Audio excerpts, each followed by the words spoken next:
Hey there, MTV. I'm here in the courtyard of one of the most famous schools in movie history, Hogwarts. Today, we're going behind the scenes and into the world of Harry Potter and the Deathly Hallows Part 2. This is it, the final chapter, and it's only on MTV at the Movies.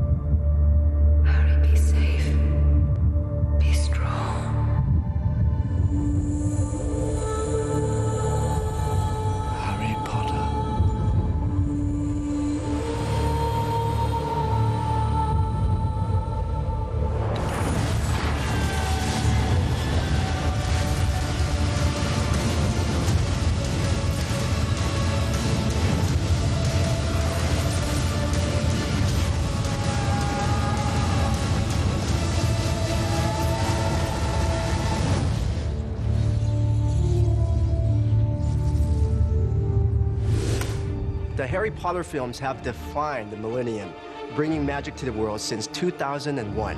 Now, who would have thought that a decade later, the world would be Facebooking, Twittering, and still in love with a boy with a lightning scar? Gryffindor! Harry and his friends have come a long way. They've gone head-to-head with a mountain troll, fended off a giant snake, and gone 10 rounds with a whomping willow. And worst of all, they've witnessed the murder of those close to them. All of this whilst going through puberty. Now that's what I call a busy semester. But now, Harry must finally face his ultimate challenge as he comes face to face with Lord Voldemort.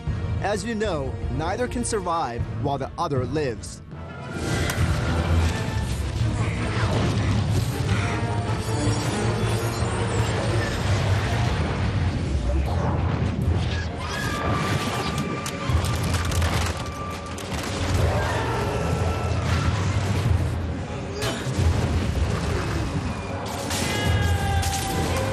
And what about Ron and Hermione? Will they finally get together?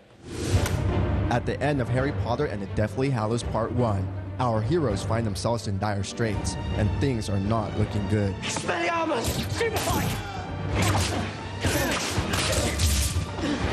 Stop! Drop your wands. So what can we expect in Part 2?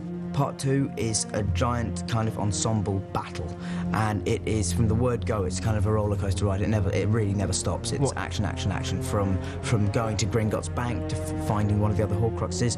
There's dragons and battles and all kinds. I mean, it really is going to be epic. I like to think of it as this great opera, basically. It has a very different feeling to Part 1. Part 1 I always felt was this intimate, is the intimate half of our concluding film. And Part 2 is much more operatic and epic. It's got big battles, it's got dragons, it's got lots of destructions of Horcruxes. So it's a much more spectacular action picture than Part 1 was. And I think that's really cool to be able to do this much more intimate, edgy road movie. And then when you get to Part 2, the screen goes like that and just opens out into super widescreen for, you know, the finale, basically. This really is an all-out action-adventure film. This is bringing the entire series to its conclusion. This is the final battle for Hogwarts and the final battle for the wizarding world.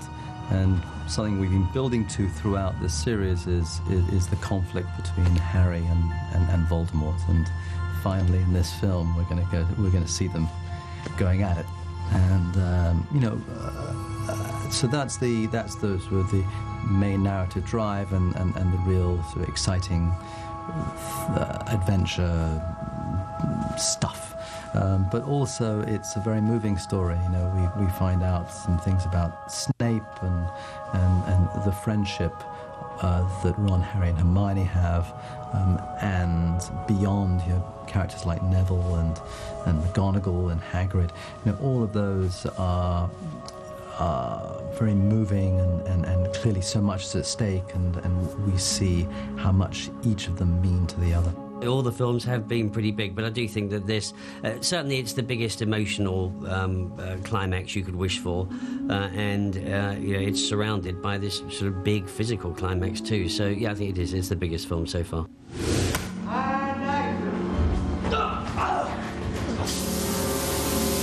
So what do the actors think about the characters they play in the Harry Potter series? In the earlier films, he was kind of quite easily scared. You don't really see any kind of evidence of that in this film. She's been really good therapy, you know, to do, because I scream a lot and she's very physical. She's very expressed, you know. It's a big character to play. It's totally unsubtle. I never get that kind of full body workout screaming therapy thing on any other part on film, at least. Maybe on stage, but just like her. She takes energy though, you know. She's quite exhausting because she's always full on. You can't really do it at half-mast. You can't phone her in. Draco!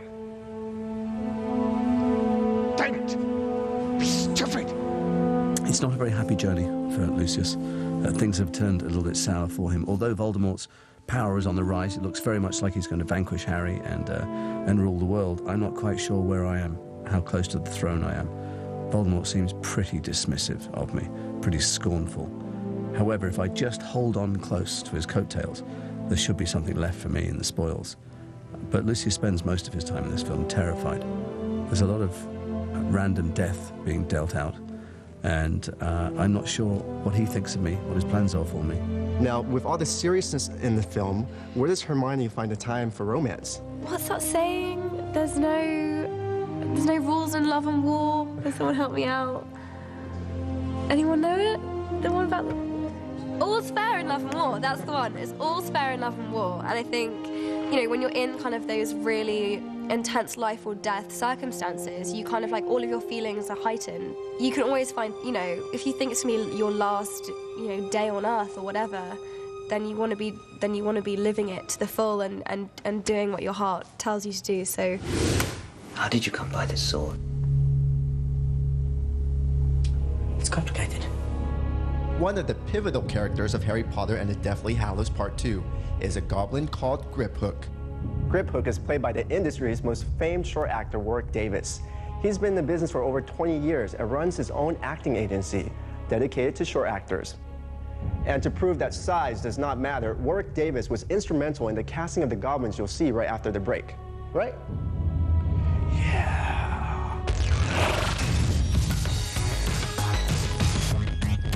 Hi MTV Asia, I'm Daniel Radcliffe and you're watching MTV at the Movies.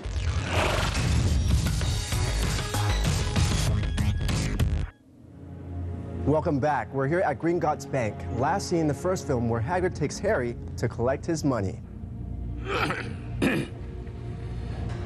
Mr. Harry Potter wishes to make a withdrawal. And does Mr. Harry Potter have his key?